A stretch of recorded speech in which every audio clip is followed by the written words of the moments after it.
Bodybuilding icons Labrada and Shawn smash upper body workout, discuss how to craft effective posing routines. Two of the sport's biggest stars from the 1980s and 90s bonded over posing and pushed each other during a workout. Labrada and Shawn were top names in the sport throughout the 1980s and 90s, yet they have remained active in retirement. Taking to YouTube on December 13, 2024, they walked fans through a rigorous upper body training session and offered expert posing tips. Advertisement. Labrada was known for putting together masterful posing routines that complemented his aesthetic and conditioned physique. While he never laid claim to the Mr. Olympia title, he came close, having trailed behind bodybuilding legend Lee Haney multiple times. Shawn also struggled to get past Lee Haney on the Mr. Olympia stage. Like Labrada, he remains one of the most impressive bodybuilders to not claim the Sando Trophy. Nevertheless, his attention to detail during workouts and outspoken nature have kept his star power bright since stepping away from the stage. Bodybuilding legends Labrada and Shawn smoke upper body workout. Find the exercise list below. Nautilus vertical chest press. Barbell curl. Cable tricep pushdown. Lat pull-down machine, reverse and wide grip. Shoulder press machine. Pec fly machine. Flat bench-up crunch. Nautilus vertical chest press. During their first exercise, Labrada paid respect to Shawn's prime physique. Shawn always had an amazing physique. He was just one of those guys that used to set the standard, and I'll tell you what, going into that 1988 Mr. Olympia, he's fresh off the Nationals win, youngest national champion ever, 22 years old, and this guy was coming on strong.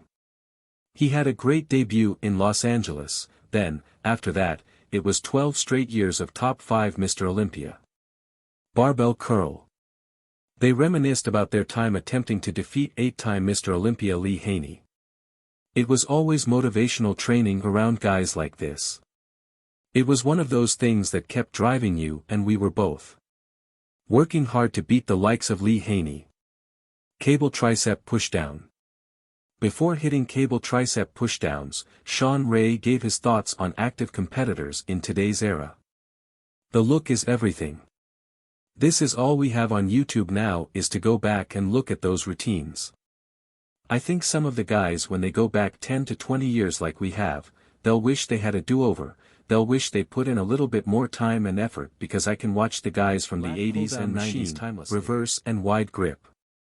They also bonded over creating artistic posing routines, something that has largely fallen by the wayside in modern bodybuilding. When you practice enough, it's like you mentioned earlier, it's like brushing your teeth and riding a bike. When you practice enough, you'll hear the beat and the body will just follow. You might be in your head and you miss the first cadence or whatever, but you can catch up. Number 1, because you've been guest posing. Number 2, this is what you do every single day after you train. The posing is just as important as the breakfast in the morning, as the work in the afternoon. Shoulder press machine. Discussed how he handled physical burnout throughout his career. No, I wouldn't take that day off. That day would become a cardio day because I'm already in my head. I'm already in my head that my body is physically burnt. So I don't need a day off, I just need to rechange, and recalibrate the type of exercises I'm doing. Some people can't do it. It's either all or none. Pec fly machine.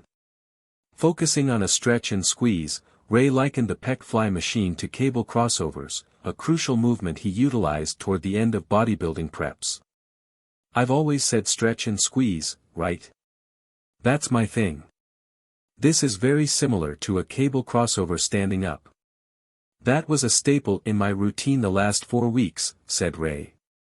Not so much, bench pressing, I would do it, but it would never be my first exercise, that way I pre-exhaust the muscles. Flat bench-up crunch. They finished up with flat bench-up crunches, and Ray reflected on the final posing routine of his career. You can feel them in your hip flexors as well. My last time on a bodybuilding stage posing was in 2002, Okinawa, Japan. For the military, I knew it was my last routine. I retired in '01, I went back in '02 kind of as a farewell thing. Even decades after they retired from the sport, Labrada and Ray offer unique perspectives on how to craft masterful posing routines. They also boast exceptional longevity in a sport where long-lasting health is hard to come by.